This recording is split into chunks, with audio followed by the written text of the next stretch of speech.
The Wicked Co-Wife. The sun hung low in the Abuja sky, casting long shadows on the opulent mansion of Richard Okoro. As one of the wealthiest businessmen in the city, Richard's name was synonymous with success, and his home reflected it: sprawling gardens, marble floors, and an array of luxury cars lined up in the driveway. But inside this grand estate, a storm brewed, a storm that had little to do with the weather and everything to do with the tension between his two wives. Richard had married his first wife, Margaret, 20 years ago. A Yoruba woman from a well-respected family in Lagos, Margaret was the picture of poise and elegance. She had supported Richard through the early days of his business when money was tight and dreams were big. Together, they had 3 children, 2 boys, David and Emmanuel, and a girl, Juliet. But as Richard's wealth grew, so did his ego. It wasn't long before he decided to take a second wife. This was where Lilian came in, a fiery Igbo beauty 10 years Margaret's junior. Lilian had caught Richard's eye at a gala, her laughter like bells and her beauty impossible to ignore. He courted her relentlessly, and soon she became Mrs. Okoro, II. From the moment Lilian moved into the house, Margaret felt a shift in power. Lilian was ambitious and cunning, determined to carve out a place for herself in Richard's life and wealth. The first sparks. One evening, Margaret was in the kitchen, supervising the chef as he prepared dinner. The aroma of jollof rice and grilled chicken filled the air. She was arranging a fruit platter when Lilian sauntered in, wearing a form-fitting dress that looked more appropriate for a nightclub than a family dinner. "Good evening, Margaret," Lilian said, her tone laced with mock sweetness. "Good evening," Margaret replied curtly, not looking up. Lilian leaned against the counter, inspecting her nails. "You know, Richard prefers his jollof rice spicy. Did you tell the chef that?" Margaret straightened and turned to face her. "I've been married to Richard for 20 years. I think I know how he likes his food." "Times change, Margaret. So do taste," Lilian said, flashing a smug smile before sauntering out. Margaret clenched her fist. This was the kind of passive-aggressive warfare Lilian excelled at, little jabs designed to undermine her. The turning point. The tension reached a boiling point one Sunday morning. The family had gathered in the expansive living room for breakfast. Richard sat at the head of the table, reading a newspaper, while the children chatted about their plans for the day. Lilian walked in late, as usual, her heels clicking against the marble floor. She placed a bowl of fruit salad on the table, then smiled at Richard. "I made this especially for you, darling." Margaret, who had spent the morning supervising the chefs to prepare the lavish spread, felt a surge of anger. "Richard," she began, her voice calm but firm, "we've already prepared everything for breakfast. There's no need for extras." Richard barely looked up from his newspaper. "It's fine, Margaret." Lilian was just being thoughtful. Lilian shot Margaret a victorious glance, and Margaret's grip tightened on her coffee cup. After breakfast, Margaret pulled Richard aside in the study. "Richard, this can't continue. Lilian is overstepping her boundaries. She's trying to turn this house into her domain." Richard sighed, rubbing his temples. "Margaret, I don't want to deal with this drama. You're both my wives. Learn to get along."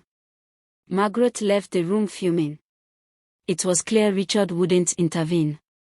If she was going to protect her place in the family, she would have to handle Lilian herself. Lilian's schemes.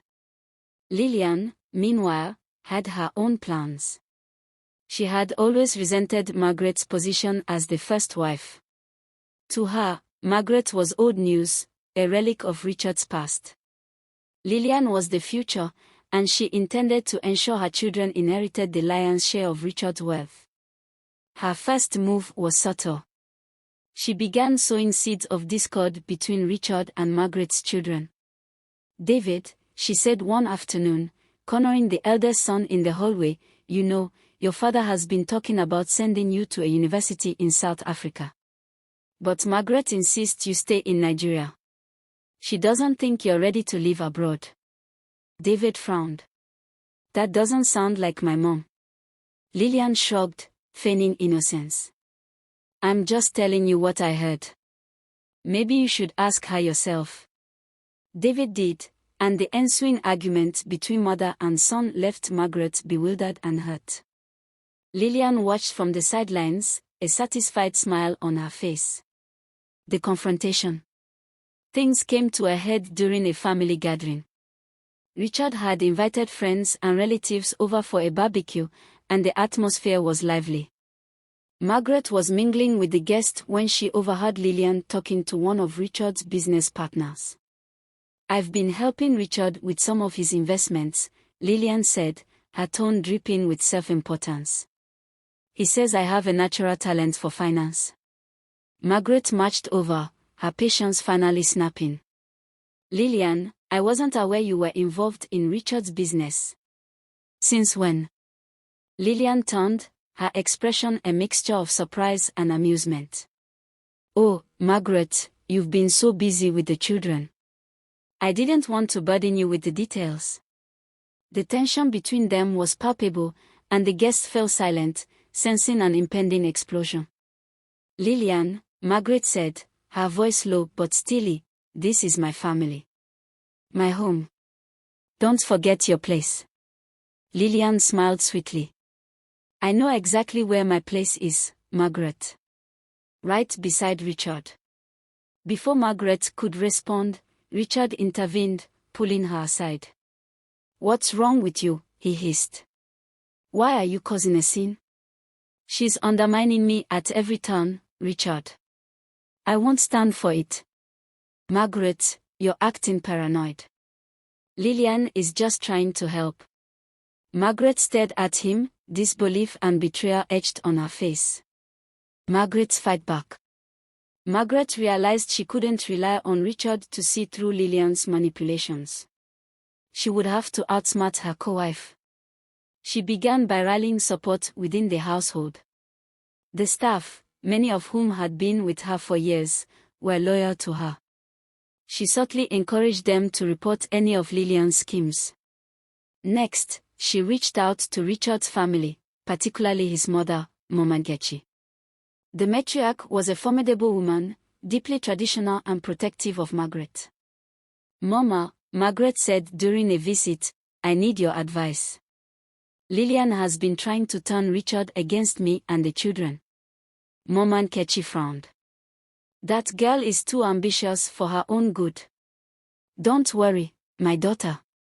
I'll handle this. The tables turn. At the next family meeting, Margaret confronted Richard. Richard, what is this I hear about Lilian interfering in your business? She demanded. Richard looked uncomfortable. Mama, she's just trying to help. Help? Margaret scoffed. Margaret has been by your side through thick and thin. Don't let a pretty face cloud your judgment. Richard nodded, chastened. Meanwhile, Margaret had gathered evidence of Lilian's manipulations. She presented it to Richard in a calm but firm manner. Lilian has been lying to you, Richard, she said. Here's the proof. Faced with undeniable evidence and pressure from his mother, Richard finally confronted Lilian. Lilian, he said, I married you because I thought you could be a part of this family. But your actions have shown otherwise.